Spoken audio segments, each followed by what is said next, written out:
우리 겨자씨와 누룩이라는 제목입니다. 문학에서 수사법이라는 것은 그 문장의 글맥 또 그 글의 결, 맛 이걸 강화시키는 아주 중요한 요소입니다. 그중에 과장법이라는 게 있어요. 어떤 사물의 특징을 아주 크게 포장하거나 아니면 아주 작게 포장해서 이 묘사에서 사람들에게서 오래 기억에 남게 하는 거예요. 예수님이 과장법의 달인입니다. 눈이 범죄하면 어떻게 하라고 그랬어요? 뽑아버려라. 손모가지가 죄를 지으면 잘라버려라. 이걸 또 문자 그대로 해석하면 이 중에 다 장애우 되는 거예요. 과장법이죠. 왜 이렇게 과장했겠어요? 죄 짓지 마라. 제발 죄 좀 이겨내라. 이 말씀입니다. 근데 과장이라는 말이 조금 느낌이 안 좋잖아요. 그러다 보니까 사람들이 이걸 뻥으로 생각할 때가 있어요. 그래서 과장법은 굉장히 좋은 수사법인데 뻥법으로 쓰는 사람이 너무 많다는 거예요. 중국 사람들이 좀 대표적이죠. 중국인은 분만 들면 바늘을 대들보로 만드는 사람들이라고 그러잖아요. 굉장히 뻥을 잘 쳐요. 중국 사람들이. 일단 말도 약간 뻥카 있어 보잖아요. 진또이 쳐워 말은 또 놓아. 제가 아는 중국은 여기까지입니다. 그러니까 막 이러는데 요즘에 미국 놈들이 미국 놈이래. 미국 분들이 과장법을 잘 쓰는 것 같아. 뻥법을 잘 쓰는 것 같아. 어벤져스 시리즈라는 영화를 보면 아이언맨이 뭐 철갑 입고 막 날아다니잖아요. 과학이 웬만큼 발달해도 그건 힘들 거예요. 그리고 닥터 스트레인저가 막 이러면 막 뭐가 나오고 요즘에는 이제 슈퍼맨보다 더 센 이제 여자 그 히어로가 나왔어요. 캡틴 마블이라고. 그녀의 한계는 없는 것 같아. 이거 보면 다 뻥이에요. 반지의 제왕 시리즈라든가 헐리우드에서 만들어지는 아주 판타지 같은 경우 사실은 매우 과장된 내용들이 강하죠. 자, 그런 내용들을 통해서 뭘 원해요? 어벤져스 시리즈가 참 좋아요. 뭐냐면 빌런이 꼭 나와요. 악당이 나온단 말이에요. 그래서 정의의 편에서 싸우는 사람들 비록 희생할지라도 악을 물리쳐라. 우리는 어떻게 살아야 된다? 정의롭게 살자. 바르게 살자. 이게 이제 그런 내용들이 들어있는 거죠. 제가 우리 청년부한테 맞아 죽을 뻔했던 스포일러 사건이 있었죠. 아이언맨 죽는다. 사실은 아이언맨이 이걸 꼭 하고 싶었는데 이것까지 하면 더 죽을 것 같아서 못했는데 딱 하고서 이겨요. 그리고 죽어요. 그래서 I am 아이언맨 하고 죽어요. 이 어벤져스 시리즈에서 명작으로 꼽히는 장면이에요. 사실 아이언맨으로 나오는 그 아이언맨이 토니 스타크가 사고도 많이 치고 돈은 많지만 약간 야비하기도 하고 비열하기도 하고 잔머리도 많이 쓰고 보면 이렇게 막 도덕적인 사람, 윤리적인 사람 아닌데 그럼에도 불구하고 그의 최후는 매우 정의롭게 끝났단 말이에요. 그래서 많은 영화 팬들이 울고 뭐 이 토니를 살려내라 막 이런단 말이죠. 여러분 바로 이런 과장법들이 이런 수사법 중에 과장법이 과대하거나 아니면 작게 만들어서 최대 혹은 최소를 통해서 우리에게 무엇이 바른 것인가에 대한 도전을 한다는 거죠. 그런데 이게 뻥법이 될 때 문제라는 거예요. 여러분 왜 뻥을 쳐가면서 사람들이 자기를 과대 포장할까요? 나를 지나치게 과대 포장하는 것이 선악과의 출발이었다는 걸 잊지 말으셔야 됩니다. 선악과 아담과 하와 따먹을 때 사탄이 유혹한 건 딱 한 문장이에요. 이 과일을 먹으면 너희가 누구처럼 된다? 하나님처럼 된다. 아담과 하와가 그때 부족한 존재가 아니에요. 에덴 동산이라는 어마어마한 황금부지 부동산도 가지고 있었고요. 부동산으로 엄청난 강남 한 1000배 되는 땅을 가지고 있었고요. 능력으로도 하나님 주신 최고의 능력이 있어서 사탄이 함부로 덤빌 수 없는 막강한 위력을 가지고 있었고요. 부족한 게 없었어요. 오죽하면 사탄이 직접 못 오고 뱀시켰겠어요. 그러니까 엄청나게 강력한 존재였는데 그것에 만족하지 못하고 누구처럼 최고의 존재, 최대의 존재인 하나님처럼 되고 싶을 때 뻥법이 나온다는 거죠. 자기를 과대포장한다는 거예요.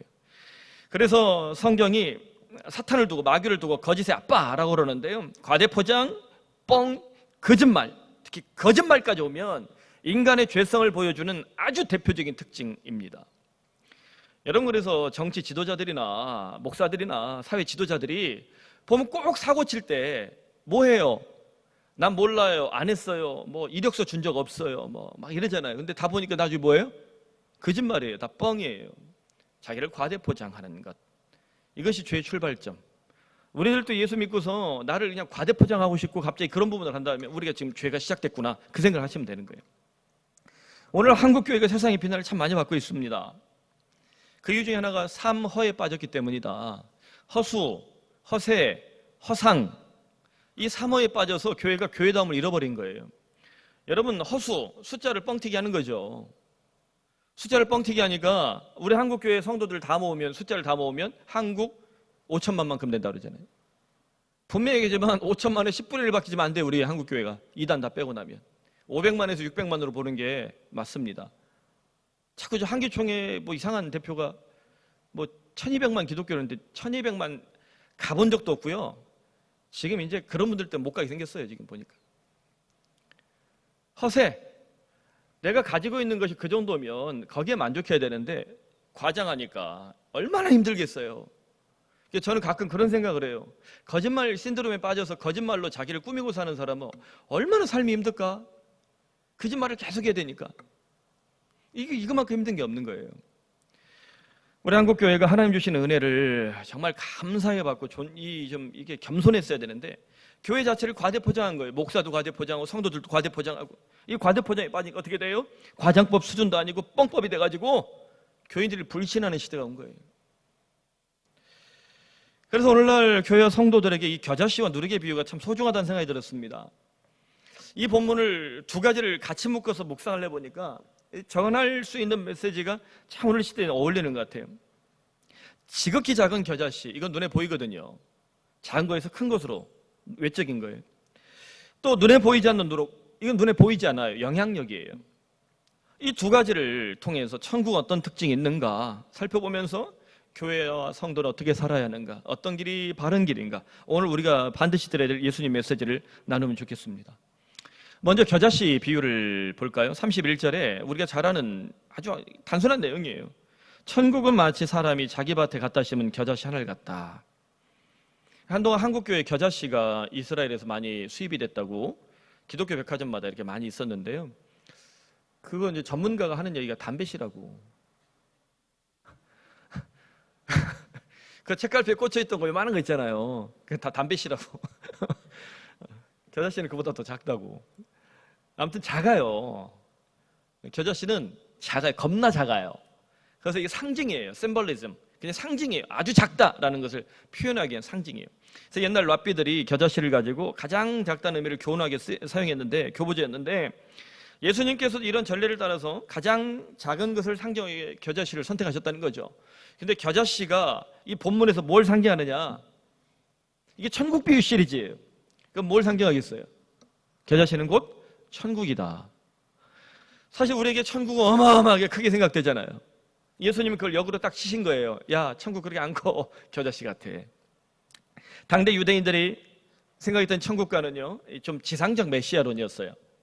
다윗 왕같이 위대한 왕이 오고 고레스 왕자 같은 엄청난 황제가 와서 이 군사력과 엄청난 이 정치력으로 이 세상에 유대인들의 나라를 엄청나게 키우는 거예요. 그래서 천하 열방이 유대인들이 와서 무릎 꿇고 엎드려서 절하는 것, 예루살렘 성전에 와서 천하 열방이 제사를 지내는 나라, 그렇게 바뀌길 원한 거예요. 제사장 나라는 걔는 그런 거예요. 우리 한국에도 뭐 유명한 대형 교회에서 백투더 예루살렘 운동이랍시고 그거 해가지고 예수님이 그럼 또 죽어야 돼요. 아니 예루살렘 성령 가서 뭐 또 소잡고 양 잡아가지고 제사 지내면 영원한 이 제사장이시고 영원한 제물이신 예수님이 뭔 의미가 있어요? 그죠? 그래서 나온 게 히브리서예요. 그렇게 좀 하지 말라고. 여하튼 유대인들은 그런 천국을 생각했는데 예수님은 겨자씨를 통해서 유대인들이 생각했던 이 과대 망상, 과대 포장, 천국에 대한 이 뻥법을 아주 그냥 딱 뒤집어 엎는 거예요. 천국 어떻게 시작한다? 가장 작게 시작한다. 실제로 예수님의 인생이 그렇습니다. 겨자씨 같은 모습이었잖아요. 예수님은 화려한 왕궁이 아니라 초라한 마국간에 태어나셨고요. 아주 부요한 궁궐이 아니라 그냥 소박하고 어떻게 보면 아주 이게 좀 흙수저들이 가득한 갈릴리 산동네에 성장하셨어요. 결국 그의 인생의 마지막은 십자가에 달려 죽어야 하는 초라한 인생이었습니다. 하지만 이 예수님의 인생이 반전이 있듯이 겨자씨 비유도 반전이 있어요. 예수님 죽었지만 어떻게 됐어요? 예수님 반전. 다시 부활하셨습니다. 할렐루야. 예수가 죽었다까지는 이성적인 사람들이 알아요. 죽었다까지는 알 수 있어요. 예수의 죽음이 위대한 죽음이었다까지는 말할 수 있어요. 그러나 그가 동굴을 지나 무덤을 지나 부활하셨다, 그 승천하셨다라는 이 신앙적 반전에 대해서 고백할 수 있는 것, 이것이 신자의 고백입니다. 이게 기독교가 가지고 있는 원초적인 복음이고요. 소위 말하면 캐리그마, 복음의 선포라고 말하는 초대교회의 가장 핵심적인 메시지 이거예요. 만일 목사인 제가 그 목사라고 말하는 자들이 예수의 죽음 이후의 부활과 승천, 그리고 반드시 주님께서 우리를 지켜주시며 언제가 때가 차면 우리에게 찾아오셔서 새하늘과 새 땅을 열어주실 것이라는 믿음에 대해서 1.1획도 의심이 없어야 되는데 거기에 대해서 믿음이 없다면 이거는 가짜입니다. 사랑하는 여러분, 우리 인생에도 겨자씨 비유처럼 반전이 있기를 바랍니다. 초라하고 작고 연약하게 보이지만 겨자씨가 어떻게 됩니까? 32절에 보면 이는 모든 씨보다 지극히 작은 것이었다. 하지만 자란 후에는 풀보다 커서 나무가 된다. 그래서 공중에 수많은 새들이 와서 그 가지에 깃들여서 행복하게 살아간다. 이렇게 의역하면 좋겠어요. 풀을 상징적으로 보면 어떨까요? 저는 세상에 널려있는 다양한 가치관, 또 다양한 가치들, 라이프 스타일, 성도를 괴롭히는 이런저런 삶의 문제들을 이해하면 좋겠습니다. 오늘 나의 성장을 괴롭히고 또 방해하는 풀들이 있지 않습니까? 돈이 될 수도 있고 또 성공을 지향하는 마음, 또 세상의 가치관, 인간관계, 수많은 풀들이, 다양한 풀들이 우리 앞에 있을 수 있습니다. 하지만 겨자씨가 자라서 나무가 되면 풀은 더 이상 괴롭히지 못한다는 거예요. 풀보다 훨씬 큰 나무가 되면 풀은 더 이상 괴롭힐 힘도 없고 그저 나무를 올려다 볼 뿐이라는 겁니다. 여러분, 산에 가보시면 지금 풀이 엄청 자랐습니다. 어제 비가 엄청 오길래 텃밭 이렇게 보다 보니까 풀이 또 엄청났어요. 싹 뽑아버렸어요. 비만 오면 우후죽순 하듯이 그냥 풀이 엄청 커요.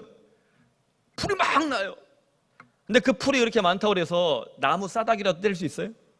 풀이 나무를 막 때려가지고 나무를 부러뜨릴 수 있습니까? 겨자씨가 나무가 되면 아무리 풀이 크고 세도 나무를 이길 수 있다 없다? 없다는 거예요. 제가 교회를 개척했을 때 성도 한 명 한 명이 너무 소중했어요. 그럼 지금 안 소중하냐? 예. 그러면 또 죽을 것 같아서 다 소중하죠, 물론. 그때는 정말 한 분 한 분 너무너무 소중했어요. 근데 왜 그때는 그렇게 성질 나쁜 사람들이 많이 오는지. 유난히 성깔 있는 사람들이 좀 있어요. 다 저 들으라고 하는 얘기예요.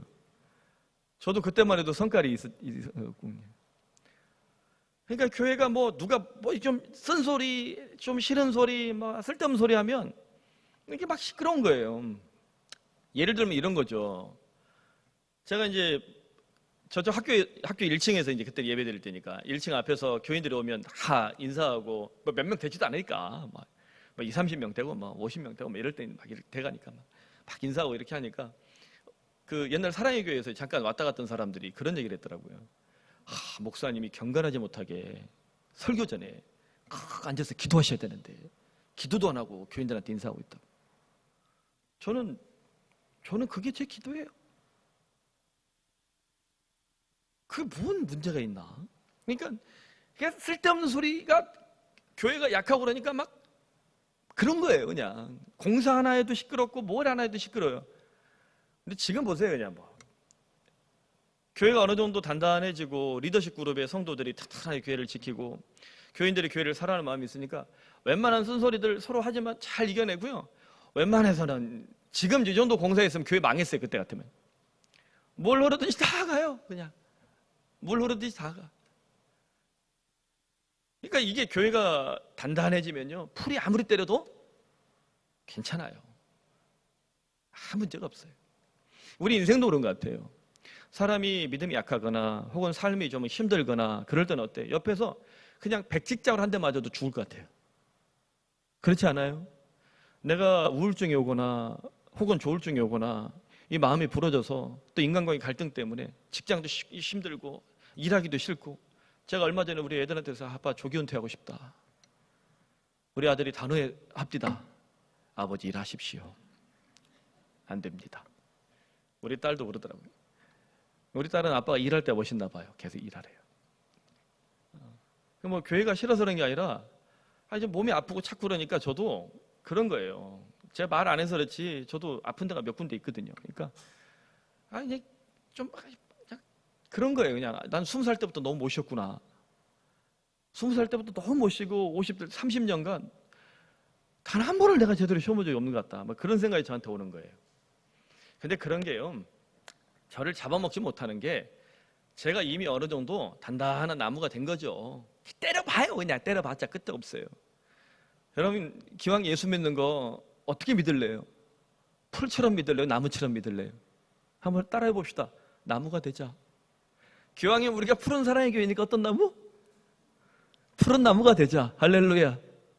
저는 우리 모든 성도들이 푸른 나무처럼 단단해져서 세상에 숱한 풀들이 나를 때리겠지만 걱정 없는, 그런 것들에 결코 꺾이지 않는 강건 예수 그리스도의 푸른 나무가 되기를 바랍니다.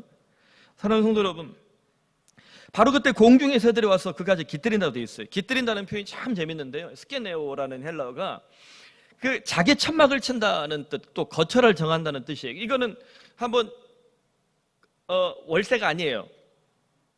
월세가 아니고 전세 이상이에요. 또 월세 사는 분들, 미안, 나도 월세 살아봤거든요, 얼마 전까지. 이것도 비유가 그런가? 아무튼 내가 뿔을 내렸다는 얘기예요. 예수님께서 이 땅에 오셨을 때 요한복음에 우리 가운데 장막을 치셨다는 표현이 있어요. 아마 요한복음 읽어보면 기억날 거예요. 그게 스케네오인데요, 천막 쳤다는 뜻이고요, 우리 가운데 거처를 정했다는 거예요. 그럼 예수님께서 하늘 보좌에서 이 땅에 오셨다는 것은 잠깐 거처하러 온 게 아니라 어떻게 한다는 거예요? 계속 우리 함께 하겠다는 거예요. 지금도 주님 우리와 동행하는 줄로 믿습니다. 이 단어가 여기도 쓰여요. 이 스케네오라는 단어 여기도 쓰여요. 그러니까 공중의 새들이 여기 와서 천막을 치고 거처를 정한다는, 어때요? 이제 이거 뺏길 수 있다 없다? 뺏길 수 없다는 거예요. 구원도 마찬가지. 예수 믿고 진정한 믿음을 고백한 사람이라면 아무도 빼앗을 수 없는 구원을 주님 주신 줄로 믿으시길 바랍니다. 바로 그 과정 속에서 이 공중의 새들이 누구인가에 대해 첫 번째 묵상은 바로 우리들이라는 거예요. 예수 믿고 겨자씨 같은 인생에도 우리들, 큰 나무가 천국이라고 우리가 굳이 확대해서 적용한다면 그 가지에 깃들여서 쉼과 회복을 누리는 존재, 바로 예수 믿는 우리들입니다. 여러분, 이 주일 예배가 우리 학교 강당에서 이 예배를 드리지만 이곳이 큰 나무가 되어서 여러분이 주일 예배를 통해 저 세상의 일터에 다시 한번 날개를 쫙 펴고 힘차게 비상할 수 있는 은혜가 있길 바라요. 우리 프런센터에 오셔서 2분만 걸어오면 되잖아요. 그것도 멀다고 그냥 2분만 걸어와갖고 그래서 카페에서 차 마시고 같이 성경 공부도 하고 또 쉐어도 하고 같이 성도들끼리 기도 제목도 나누고, 그리고 나서 어때요? 다시 일터로 힘차게 나가는 거예요. 교회는 그런 겁니다. 잊지 마십시오. 우리들도 한때는 이 푸른 나무에 차지하지 못했던 방황하던 공중의 새들이었다는 것. 그래서 공중의 새는 두 번째 의미가 있어요. 예수 믿고 있는 우리들, 이미 구원을 맛보는 우리들이 있지만 또 하나는 아직 예수를 믿지 못하는 사람들, 그들도 공중의 새들이라는 거죠. 아직 천국 백성이 되지 못한 사람들입니다. 에베소서 2장 2절 말씀이 굉장히 유명하죠. 그때 너희가 그 가운데 행하여 이 세상 풍속을 쫓고 공중의 권세 잡은 자를 따랐으니 곧 지금 불순종의 아들들 가운데서 역사하는 영이라. 자, 공중의 권세 잡은 자, 딱 해놨단 말이에요. 사도 바울이 굉장히 레토릭을 많이 씁니다. 수사법을. 그중에 공중의 권세 잡은 자, 그러니까 여러분 듣고 나면 사탄, 마귀 이렇게 하는 것보다는 어때요? 기억에 오래 남죠. 이게 신학적이에요. 자, 우리는 어디에 살아요? 하늘과 땅 중에. 땅에 살죠? 근데 하늘에 사는 것처럼 이상한 인간들이 있어요. 우리 땅에 살아요. 여러분 땅 좋아하잖아요. 그러니까 부동산 좋아하고 다 좋아하는 거 아니에요? 땅은 가치가 있잖아요. 하늘은 누가 살고 계세요? 하나님 보좌가 있는 곳이에요. 그래서 이 영적인 메시지라면 하늘과 땅, 이게 성경에서 중요한 삶의 터전이에요. 근데 그 사이에 공중이라는 게 있습니다. 공중. 이건 땅이 있어요, 없어요? 없죠. 하나님 보좌가 있어요, 없어요? 없죠. 그래서 낯뜨기입니다. 허무의 존재예요. 그래서 공중 권세 잡은 자, 그러면 허무한 존재예요. 그 누구라는 거예요? 사탄. 그래서 공중에서 혼인잔치 벌어진다는 표현이 굉장한 표현입니다. 위대한 신학이에요. 공중에 혼인잔치 벌어지는데 공중 누가 잡고 있다? 마귀의 터전이었는데 이제 예수님이 여기서 신랑으로 오시고 우리가 신부가 돼서 공중에서 어때? 혼인잔치 벌였다. 이제 더 이상 마귀의 영향력이 있다 없다? 없다는 겁니다. 그래서 공중의 이 새들, 사탄의 영향을 받고 있는 사람들, 공중의 권세 잡은 자에게 쫓기는 자들이라는 거죠. 우리도 예수님 믿고 회심하기 전에 공중의 새들이었지 않습니까? 마귀는 공중 권세 잡은 자를 기록하고 있죠. 우리도 예수님 믿고 회심하기 전에는 마귀가 지배하는 이 세상에서, 이 공중에서 그런 새들처럼 이 세상 풍속 쫓고 죄악에 빠져 불순종했었습니다. 그러므로 아직 천국 백성이 되지 못한 사람들, 여전히 공중에 사로잡힌 새들을 우리는 어떻게 돌봐야 할까? 단순합니다. 우리들이 푸른 나무에 정착한 행복한 새들이 된다면 공중에서 방황하는 그 새들도 우리를 보고 그 나무에 찾아올 것이라는 사실이죠. 여러분, 교회 다니는 것도 어떻게 다녀요? 그 집에, 지금은 그런 일들이 좀 약해졌는데, 그 집에 누군가가 예수를 믿었는데 엄마예요. 엄마가 너무 열심히 살고 고생하는데 자식들 위해서, 정말 우리 세대 어머니는 그렇게 살았잖아요. 뼈를 갈아서라도 자식을 먹여 살렸잖아요. 그런데 그 엄마가 어느 날 교회를 다니시더니 새벽에 눈물로 기도하고 자식을 위해 기도하고, 그냥 그 꾸깃꾸깃한 돈 겨우겨우 벌어서 그걸 다리미로 다려서 11조를 하고 또 자식을 위해서 애쓰고, 그 모습을 본 자식들이 그 영향력 있는 엄마를 보고, 선한 영향력 있는 엄마를 보고 어떻게 해요? 교회를 나갔죠. 제가 우리 교회 젊은 자매들, 형제들 보면서도 아버지 어머니가 시골에서나 어디 뭐 수도권에서나 신앙생활을 잘하던 집 자식들이 자기가 엄마가 되고 또 이렇게 좀 그 나이가 먹고 교회에서 교사다고 그러니까 야성이 나와요. 다 누구한테 배웠겠어요? 목사한테 배우는 거 아니에요. 엄마, 아빠가 하던 거 보고 나도 이렇게 사니까 참 보기 좋았지, 이렇게 따라가는 거예요. 예수 안 믿는 사람들이 누구 보고 예수 믿겠어요? 교회 보는 거예요. 교회가 지금 망가지고 있잖아요. 예수 안 믿는 사람들이 누구 보고 공중권세 사로잡힌 자에게 있다가 다시 그 나무로 찾아오겠어요? 우리들이 행복하게, 우리들이 정말 예수 믿는 그 행복을 지키면 그것이 바로 나침반이 되고, 그것이 길잡이가 되어서 길을 잃은 새들도 다시 푸른 나무로 찾아올 줄로 믿습니다. 이것이 겨자씨 비유에서 우리가 1차적으로 생각할 수 있는 메시지입니다. 자, 눈에 보이는 겨자씨 비유, 이제 눈에 보이지 않는 누룩을 살펴봅시다. 누룩은 유대교에서 매우 부정적인 이미지입니다. 그 이유 중에 하나가 6월절에 누룩 없는 빵을 먹겠잖아요. 무교병이라고. 그래서 유대인들은요, 6월절을 준비할 때 가정에 교육이 있어요. 몬테소리 교육이니 뭐 구안법, 프로젝트 어프로치 메소드니 뭐 이런 뭐 교육법이 굉장히 많이 나오는데, 이게 다 뭐냐면 체험 중심의 교육이거든요. 여러분, 요즘 이 TV에서 예능이 막 재밌잖아요. 그러니까 개그 프로 이런 잘 안 보잖아요. 왜 안 봐요? 자기적인 웃음보다는 그냥 익스플로저, 지금 노출돼서 막 뛰어다니고 그리고 이렇게 좀 웃기고 이러면 더 재밌는 거예요. 그래서 이걸 예능이라고 그래요. 그 제일 잘하는 사람이 누구예요? 메뚜기 유재석. 우리 교회 다녔으면 좋겠는데. 그러니까 그런 친구들이 그렇게 하는 게 다 교육법이에요. 교수법. 현대 뇌과학자들이라든가 교육학자들이 체험 중심의 교육이 중요하다.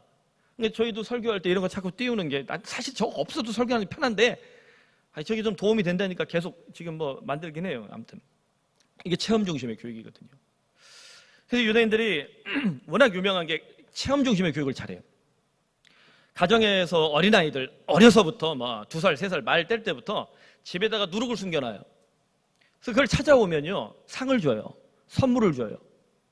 집문서도 하나 주고 막 포르쉐도 한 대 주고 막 선물을 주는 거예요. 애들이 그러니까 갔다 오면 어때요? 다 장난감이에요. 그거 받으면 좋아가지고 계속 하는 거예요. 그걸 이제 1년, 2년, 3년 반복하면 성인이 되면, 아, 내가 무엇을 조심해야 된다라고 각성되겠어요?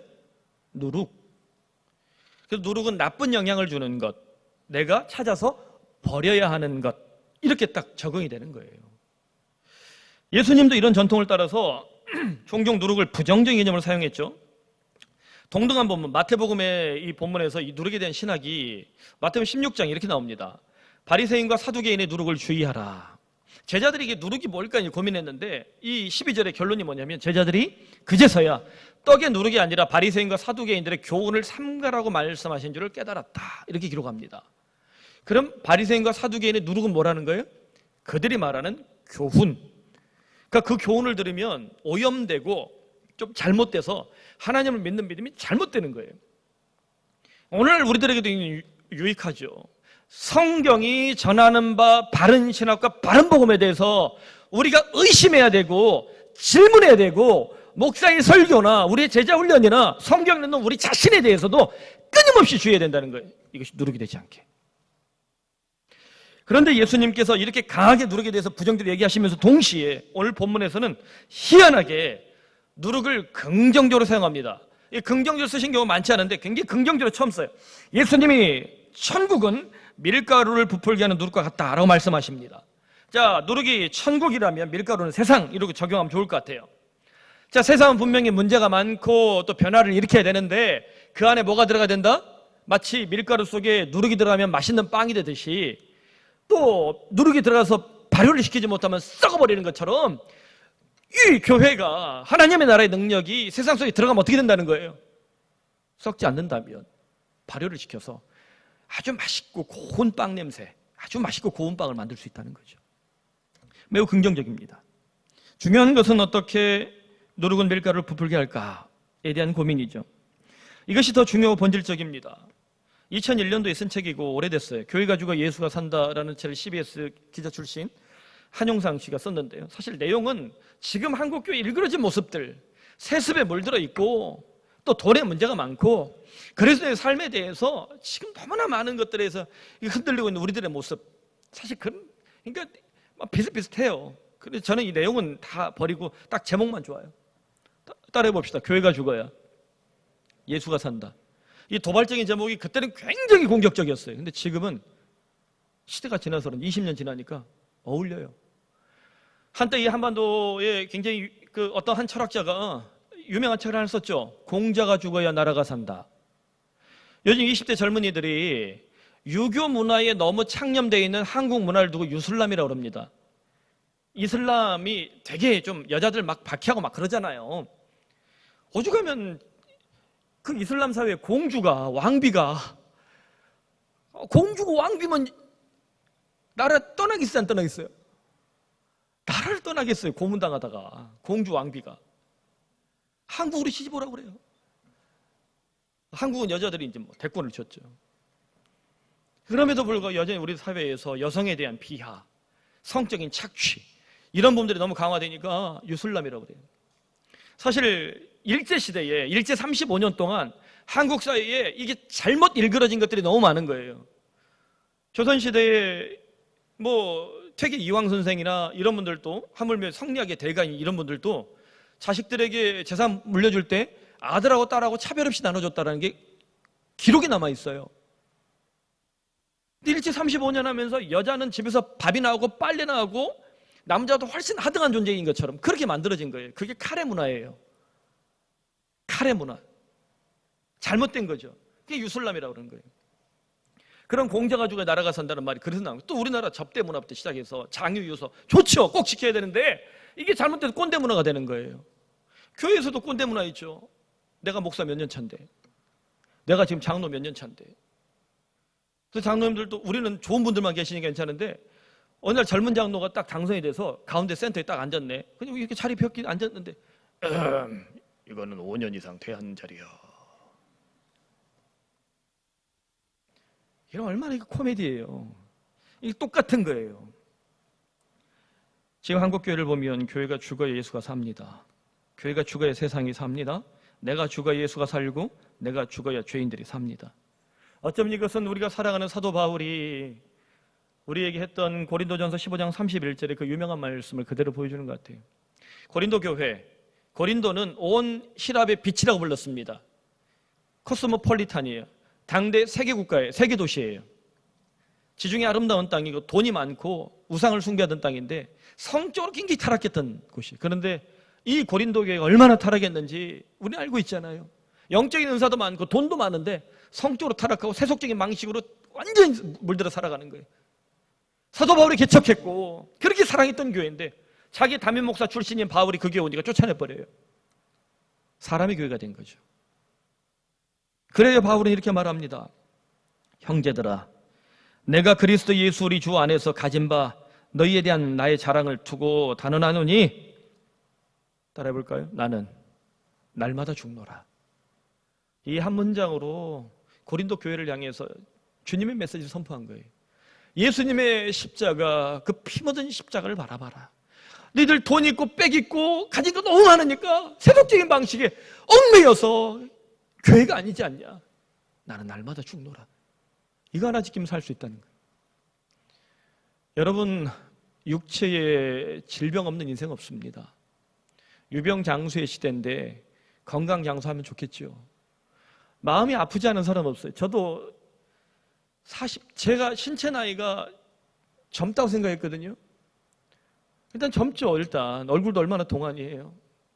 동안이 그 모양이냐. 그래서 건강에 이렇게 큰 어려움 없이 살았다 생각했는데 몇 번 부러지고 또 50이 넘어가니까 구석구석 아픈 부위들이 자꾸만 통점이 있어요. 어제는 마취통증과에서 주사를 맞고 침을 꽂아서 막 하는데 야, 너무 아픈 거예요. 이 어깨부터 허리까지가. 그래서 제가 그 생각했어요. 야, 일제시대에 태어나서 일본 놈들이 나 예수 믿겠나 안 믿겠나. 안 왔다와 예수 믿겠을까 안 믿겠을까. 그러면 안 믿을래요. 근데 이랬을지도 모르겠다. 제가 순교하신 분들 너무 귀중하고 소중해 보이더라고요. 나 갑자기. 나 그 침 막 찔러대거든요. 근데 생각보다 아파요. 그게 쉽진 않아. 내 통증을 내가 잘 참는 편인데 너무 아프더라고요. 사실 우리가 살아가면서 겪는 이런저런 고통의 문제들이 굉장히 많습니다. 나는 날마다 죽노라. 예수님이 나를 위해 죽으셨습니다. 주님의 피 묻은 십자가가 분명히 내 앞에 살아있어요. 그 앞에서 나는 날마다 죽노라 이 역설적 고백하면 하나님 나를 살리시되 끝까지 살리실 줄로 믿으시길 바랍니다. 여러분의 일터와 삶을 붙잡아 주시되 길이 막혔으면 새로운 길을 열어서라도 살 길을 열어주실 줄로 믿으시길 바랍니다. 이것이 예수 믿는 자의 인생 아닙니까? 이 간증이 있는 인생이 우리 교우들 가운데 이전에도 많았지만 오늘도 많길 바라고 앞으로도 샘솟길 간절히 소원합니다. 국민일보의 어떤 원로 목사님의 글이 제가 개척 초기 이걸 한번 예화로 쓴 적이 있는데 이게 요즘 제 마음에 이렇게 켜켜이 쌓이더라고요. 물론 우리 교인들이 이런 교인이란 건 아니에요. 오해하지 마요. 저격 설교 아니에요. 목회하면서 집을 바치는 교인, 땅 팔아 바친 교인, 전세금 뽑아 바친 교인, 심지어 피를 팔아 헌금하는 교인도 보았지만 자기 성질 뽑아 바친 교인은 한 사람도 못 봤다.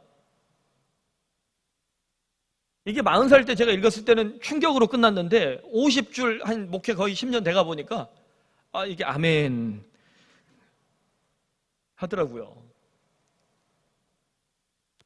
이것저것 다 팔아 바치는 교회는 봤는데 자기 성질 뽑아 바친 교회는 못 봤다는 거예요. 여러분 목회자도 마찬가지입니다. 자기 성질 뽑아 바칠 때 교회가 살고 성도가 삽니다.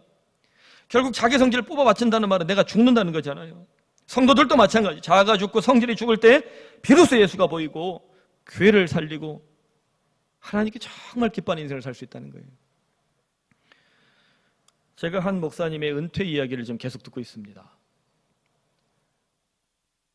이분은 하남시에서 목회를 하는데 제가 들어보니까 사람이 낼 수 있는 성질은 다 내시고 목회하신 분이에요. 그런 목사님들이 있더라고요. 왜 저를 하나 그냥 있는 대로 성질은 다 내고 목회하신 분이에요. 그러니까 그런 분들은 은퇴할 때 자기가 아주 믿었던 부목사를 데려오거나 자식을 데려와요. 왜? 뒤가 구리니까. 근데 교인들이 그 목사님 은퇴하는 것을 서글퍼해야 되는데 기다리고 있는 거예요. 내가 보면 그 후임자도 죽었어요. 전 지금도 제 마음에 이렇게 남아있는 게 오카노 목사님이 만 63세 은퇴하시겠다고 선언을 하셨거든요. 근데 지금도 생각나는 게 그리고는 저희 선배 목사님들을 다 나가라고 그랬어요. 담임 나가라, 개척해라, 내 있을 때 나가라. 그러니까 물갈이가 되니까 저희 같이 신진 세력들은 좋죠. 우리가 이제 그럼 좀 재밌는 사역, 힘든 사역도 해볼 수 있고 그러니까. 근데 너무 서운한 거예요. 그분의 설교를 듣는 게 너무 행복했는데. 근데 목사님 막 이렇게 혼내시면서 얘기하시는데 내 곧 은퇴한다. 막 니들 나가라. 내가 성도들에게 더 힘 있는 설교 못해서 내가 은퇴할 거다. 65세 은퇴겠다. 그래도 67세까지 하잖아요. 만으로 65세니까. 근데 그 순간 그 선배 목사님들, 이 전도사님, 여전도사님들이 그 목사님과 10년, 15년 막 목회 같이 했던 갑자기 막 울기 시작하는 거야. 닭똥 같은 눈물을 흘리는 사람들이 있는 거예요, 옆에서. 충격이었어요. 엄청 혼냈거든요. 내가 그렇게 우리 교육자를 혼냈으면 다음 주부터 안 나와. 진짜 엄청 혼냈. 근데 목사님 혼내면 그게 약이 되고 살이 됐나 봐요. 그렇게 우시더라고. 순장반에서 은퇴한다 그러니까 순장들이 그렇게 울어요. 우리 순장들 막 이럴까 봐 내가 말을 못 해요. 그렇게 우는 거예요. 그리고 목사님 은퇴할 때까지 생일 축하를 순자들이 정말 성심성의껏 하더라고. 스승의 날 생일 축하 성심성의껏. 워낙 그런 걸 싫어하셨던 분이니까. 오카노 목사님이 굉장히 기질이 강한 사람입니다. 거제도 섬 사람이잖아요. 죽은 거예요. 몸도 아프고 목회하면서 죽은 거예요. 그런 생각을 해봅니다. 평생 설교를 하고 성도들의 고통과 아픔을 보면서 어떻게 목사가 자기 성질 다 부리고 살 수 있을까? 지난주 수요일에 기도회를 하는데 우리 교인들 아픈 이야기들이 계속 올라오잖아요. 내 기도가 부족해서 그런가? 목사가 문제가 있어서 성도들이 아픈가? 눈물이 막 갑자기 터지는데 너무 힘들더라고요, 제가. 사랑하는 성도 여러분, 그럼에도 불구하고 나는 날마다 죽노라. 예수 믿는 우리들이 이 한 문장 지키면 주님이 살려주실 줄로 믿습니다. 자기 성질을 다스리는 사람 어떤 특징이 있을까 제가 고민을 하다가 예수님의 친동생으로 유명한 야고보의 이야기를 좀 찾습니다. 신약의 잠언서라 불리우는 야고보서는 사도 야고보, 예수님의 친동생이에요. 야고보가 성격이 보통이 아니었던 것 같아요. 우리가 신약 성경을 읽다 보면 베드로가 최고 아닙니까? 야고보가 온다는 소식을 듣고는 베드로 도망가 버려요. 수제자 베드로가 야고보가 온다는 소식을 듣고 도망가 버려요. 이게 얼마나 야고보가 센 사람인지 알겠죠. 근데 야고보가 이렇게 말합니다. 우리가 다 실수가 많으니 만일 말에 실수가 없는 자라면 곧 온전한 사람이라. 혀는 능히 길들일 사람이 없나니 쉬지 아니하는 악이요 죽이는 독이 가득한 것이라. 확대하면 어때요? 교회가 바르고 건강하면 교회 말과 혀를 세상이 신뢰 귀 기울여 듣게 됩니다. 정말 우리가 날마다 죽는 그리스도인이라면 어디에 증거가 드러나야 돼요? 혀, 말. 우리의 말과 혀가 은혜가 있으면 사람을 살릴 줄을 믿습니다. 우리의 말과 혀에 예수 믿는답시고 독설이 가득하면 주변에 있는 사람들도 괴로운 거예요. 교회 공동체에서 그렇지 않습니까? 그 사람이 있음으로써 그 사람이 말을 하면 주변 사람들의 향기가 나는 사람. 우리 해보자. 열심히 해보자. 뭔가 해보자. 근데 어떤 사람이 말을 하면 그냥 분위기가 싸해져요. 샤이해지고 하기 싫어져요. 우리는 전자가 되면 좋을까요? 후자가 되면 좋을까요? 후자가 되면 썩는 거예요. 전자는 발효라고 그럽니다. 여러분, 빵이 되려면 발효 효과가 있어야 돼요. 발효는 썩는 것이 아니고 생명력이 강화되는 것입니다. 누룩이 발효될 때 밀가루는 맛있는 빵이 되잖아요. 발효시키지 못하는 누룩은 밀가루를 썩게 만들고 먹을 수 없는 빵을 만듭니다. 교회도 그렇습니다. 복음으로 발효돼야 됩니다. 교회가 생겨서 1년, 2년, 3년, 이제 9년인데요. 내년 창립 10주년 지나고 우리 교회도 해가 차고 날이 차면 그저 역사 생기고 짬밥만 생기는 교회가 아니라 발효가 되는 교회가 되길 바랍니다. 아니요, 나아가서 사람을 발효시킬 수 있는 복음의 생명력 있는 교회가 되길 바랍니다. 우리들도 이렇게 발효시킬 수 있는 은혜를 알기를 바랍니다. 사랑하는 성도 여러분, 지금 나는 발효시키지 못하는 묵은 누룩이 되고 있지 않습니까? 아니면 밀가루를 변화시키는 누룩처럼 변화의 능력을 경험하며 지켜내는 크리스천이 되고 있습니까? 예수의 생명을 경험한 성도 교회는 발효시키는 누룩이 될 수 있습니다. 그러므로 우리 모두 일터를 발효시키는 성실한 누룩이 되기 바랍니다. 가정을 발효시키는 행복한 누룩이 되면 좋겠습니다. 교회를 발효시키는 의직한 노력이 되길 간절히 소원합니다. 말씀 맺습니다. 스위스 개신교 목사의 아들로 태어난 로제라는 인물이 있습니다. 가톨릭 교회의 수사가 됩니다. 수도사가 됩니다. 이분이 25세 때 세계대전으로 폐허가 된 프랑스 마을을 여행하기 시작했어요. 그에게는 젊은 날에 고민이 있었습니다. 왜 같은 신앙을 가지고 있고 역사를 가지고 있고 민족적 뿌리를 가지고 있는 유럽이 1차 세계대전, 2차 세계대전을 펼쳐가면서 그 인구의 3분의 1을 서로 그냥 죽이지 못해서 안다라는 이렇게 참혹한 땅이 되고 말았는가에 대한 고민이었어요. 그리고는 기도했습니다. 하나님께서 부르시는 땅이 어디입니까? 하나님의 소명 과연 어디입니까? 사실 독특한 케이스죠. 개신교 목사 아들이 가톨릭 수사가 됐으니까. 그 덕에 로제 수사는 가톨릭과 개신교를 아우르는 공동체를 세우게 됩니다. 그가 동부 프랑스 한 지역을 돌다가 떼제라는 마을을 방문해서 이름도 없던 곳입니다. 자전거를 타고 설설 돌고 있는데 뭐 전적으로 폐허가 됐으니까 노인들밖에 없죠. 한 할머니가 너무 외로웠나 봐요. 젊은이 같이 밥 좀 먹읍시다. 초대를 한 거예요. 그래서 점심밥을 차려주고는 그 할머니가 그 로제 수사에게 말한 거예요. 그가 수사인 줄 알고 여기에 머물러 주십시오. 우리는 너무 가난하고 외롭습니다. 사실 더 큰 교구에 가고 그런 교회에 가고 더 많은 것을 누리고 더 좋은 것을 자기가 가질 수 있는 실력과 능력이 있음에도 불구하고 그 할머니 한마디, 여기에 머물러 주십시오. 우리는 너무 가난하고 외롭습니다. 그리고 그 이름 없는 마을, 시골 촌구석이에요. 그 마을에 떼제 공동체가 시작됩니다. 오늘 전 세계에서 해마다 약 10만 명이 넘는 가톨릭 개신교 젊은이들이 방문하고 있고요. 교황 요한 바오로 2세는 1986년 떼제를 방문해서 말했습니다. 떼제를 지나가는 것은 샘터를 지나가는 것과 같습니다. 나그네는 잠시 쉬면서 갈증을 풀고 길을 계속 갑니다. 여러분, 왜 이토록 떼제가 존중을 받을까요? 떼제 공동체는 화려하거나 거대하지 않습니다. 떼제는 겨자씨처럼 작고 누룩처럼 은은할 뿐입니다. 예수 복음의 한 문맥, 한 특성만을 가지고도 그리스도를 묵상하고 그리스도를 향한 기도를 지키는 것만으로도 그들은 그와 같은 영향력을 미치고 있는 거예요. 떼제는 예수님을 따라서 세상에 지친 사람들에게 화해의 교회가 되고 있습니다. 실제로 떼제의 주건물 이름이 화해교회인데 그 입구에 여러 나라의 말로 이렇게 새겨져 있습니다. 여기 서 있는 그대 화해하십시오. 그리고 복음서에서 기쁨, 소박, 자비의 진복 정신을 발견하십시오. 만일 모든 일의 시작에 신뢰하는 마음이 자란다면, 그리고 매일매일이 하느님의 노가 된다면, 매일매일이 하나님께서 져서 진행하게 하는 노라는 사실을 믿는다면, 여러분, 내 힘으로 인생의 노를 젓고 있지만 신자의 노는 더 큰 손이, 우리 하나님의 손이 이끌어가는 걸 믿으십니까? 제가 목회를 하면서 50 이후의 인생에 대해서 기도를 참 많이 했습니다. 30대에는 10년간 사랑의 교회에서 그냥 젊은 날을 그냥 송두리째 태웠어요. 만 10년 넘게.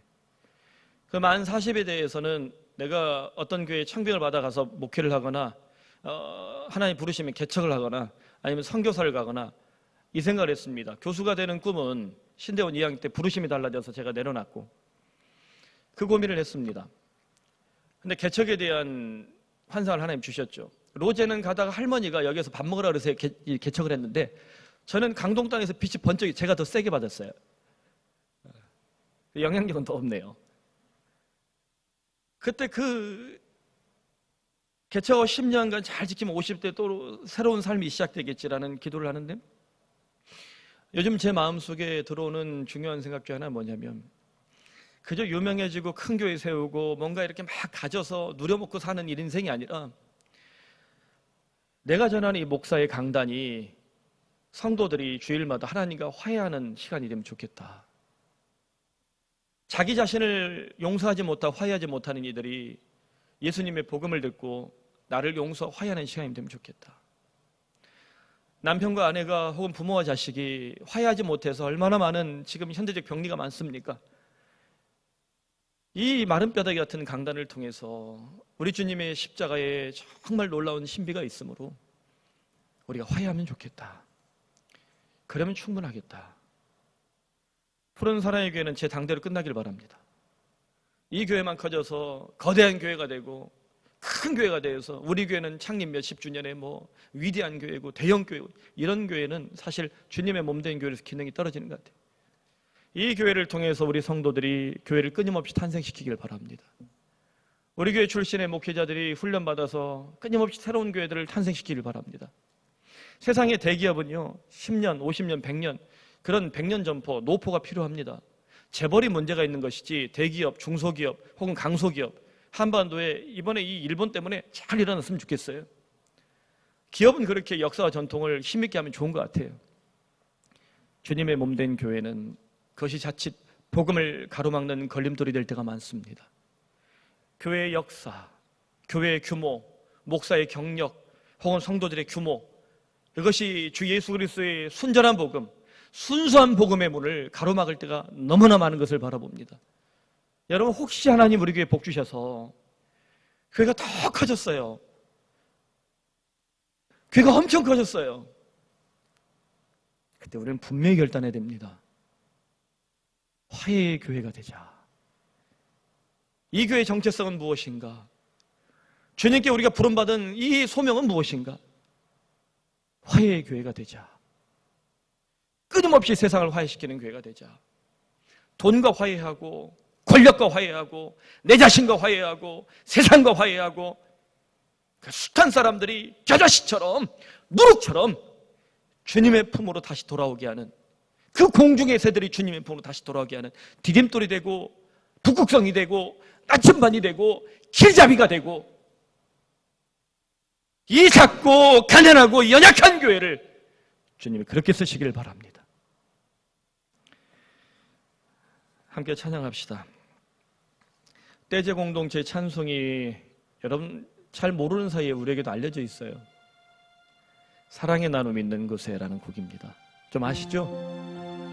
이 시간 여러분, 이 찬양은 좀 이게 그레고리안 찬트처럼 단선율로 그냥 우리의 담백한 마음을 담아서 부르면 참 좋습니다. 처음에 하나님께서 계시도다, 두 번째는 예수님께서 계시도다, 세 번째는 성령님께서 계시도다, 삼위일체 송으로 불러도 너무 좋아요. 사랑의 나눔, 화해의 나눔, 은혜의 나눔, 이렇게 우리가 함께 찬양하면 참 좋을 것 같습니다.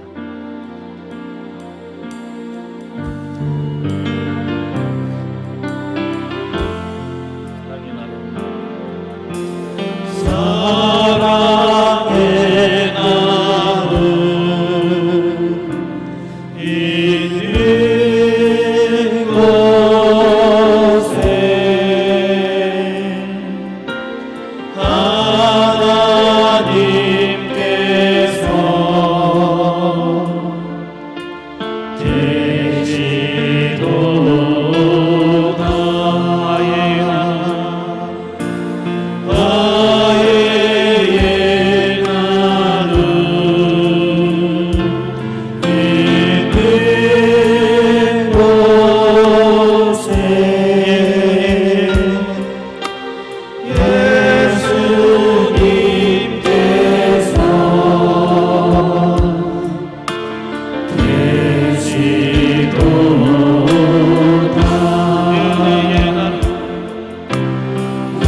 있는 곳에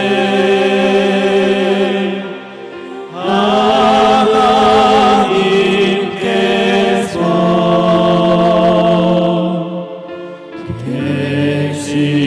되시도다. 화해의 나눔, 우리 심장에 손을 얹고요 화해합시다.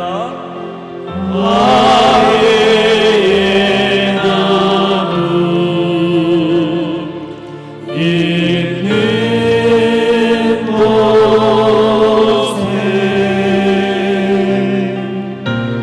예수님께서 되시도다. 용서의 나눔, 용서의 나눔 있는 곳에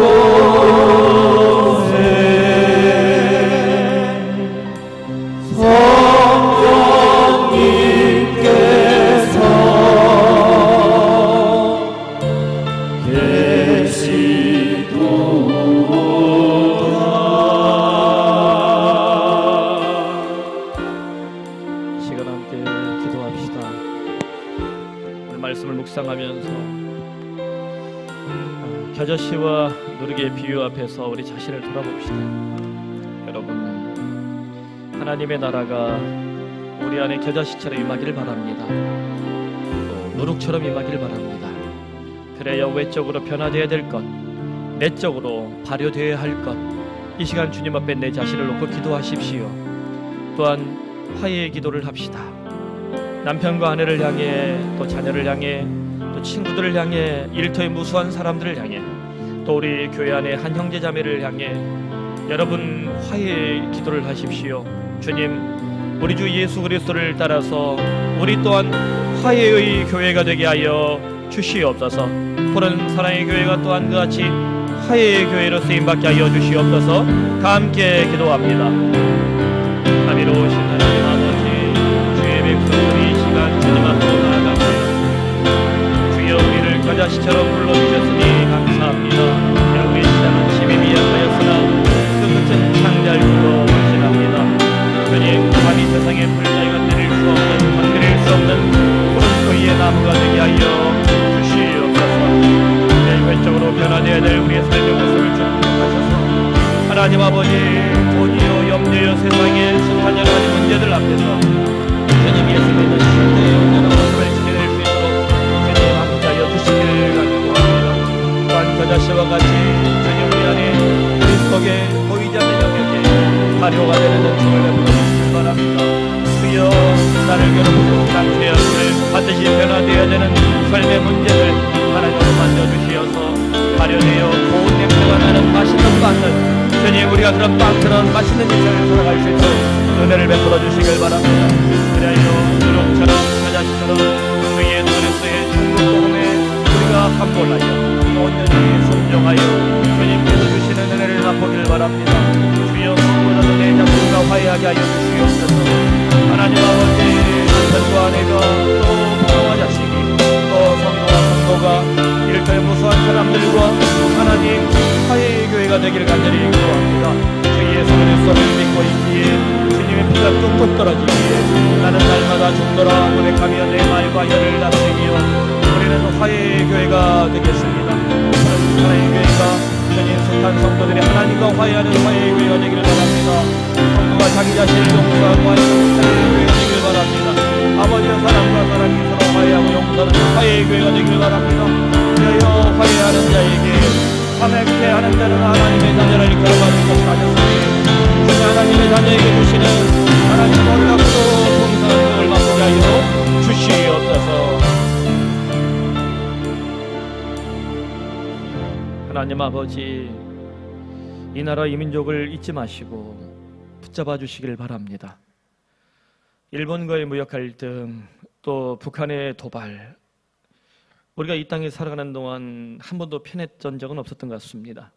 주님, 이 위기가 위험한 기회가 되어서 한반도의 내수와 경제, 또 시민사회가 보다 단단해지는, 그래 우리에게는 고통스러운 시간이 찾아올 수도 있겠지만 잘 이겨내는, 그래 이 한반도를 주께서 어떻게 이끌어 가실지 하나님의 역사를 기대하는 시간이 되기를 간구합니다.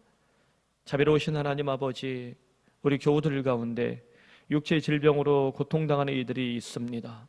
수술을 앞두고 있고 혹은 마음이 부러져서 또 영적인 갈등으로 하나님 말할 수 없는 자신의 문제로 인하여 고통스러운 이들도 있을 것입니다. 잊지 마시옵소서. 주님, 예수 그리스도를 믿는 자에게 주시는 하나님의 은총을 주는 잊지 마시옵소서. 거룩하신 하나님 아버지, 우리에게 복음이 주는 담대함이 있기를 바랍니다. 복음은 우리에게 우리의 약점, 흠, 죄성 숨기지 않게 합니다. 그것이 회개입니다. 회개하기에 당당해지고, 또한 그렇기 때문에 구부러진 날개와 뒤틀려졌던 척추와 부러졌던 무릎까지도 다시 이렇게 세워주시는 하나님의 은총을 맛보게 됩니다. 자비로우신 하나님 아버지, 우리가 화해의 교회가 되게 하여 주옵소서. 내 자신이 나를 향하여 용서하고 화해하게 하여 주시기를 바랍니다. 부부가 또 부모와 자녀가, 성도와 성도가 일터에서 무수한 사람들과 우리가 화해하는 화해의 교회가 되게 하여 주시옵소서. 화평케 하는 자는 하나님의 자녀라 일컬음을 받을 것이요, 마태복음 5장의 이 산상수훈의 팔복이 오늘 이 성도들에게 임재함으로 예수 믿는 인생에 주시는 하나님의 큰 복을 누리게 하여 주시길 간절히 소원합니다. 하나님 아버지여, 삶의 무수한 문제들로 인하여 기도하는 청년들, 또 장년들, 노년들의 인생을 붙잡아 주시고 주님께 드리는 모든 예배와 헌상을 흠양하시며, 하나님 아버지, 주님께서 이 헌상을 통하여 우리의 삶의 새로운 능력을, 더 역동적인 삶의 이야기를, 간증 있는 인생을 허락하여 주시옵소서.